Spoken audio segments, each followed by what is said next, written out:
kõigepealt peab olema treener rõõmsameelne ja heas tujus, et kui treener on tusane, et siis ei saagi asja saada, et seda me rõhutame, et treener peab alati tulema energiliselt ja positiivsete mõjutustega siis seda trenni andma, et hea vibe peab olema.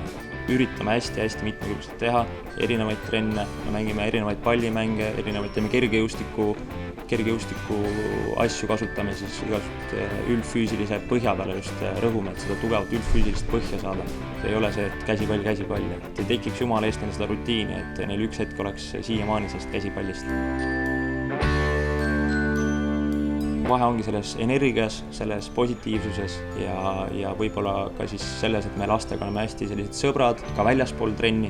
Vanakooli treenerid on võib-olla natuke keskenduvad sellele, mis toimub pallisaalis, panevad kihvtilt seda palli käima seal aga võib-olla kui lapsed jõuavad riietusruumi, jõuavad koduteele, et siis see on nagu täiesti muu maailm.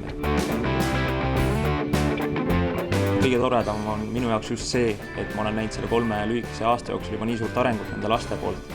Et kui esimene aasta me võtsin need väiksed poisid, siis nüüd 3 aastat hiljem on nad juba nii suureks ja tugevaks ja kihvtiteks meesteks kasvanud ja nende areng ainult jätkub, et ma arvan, et see ongi kõige toredam selle kõige juures.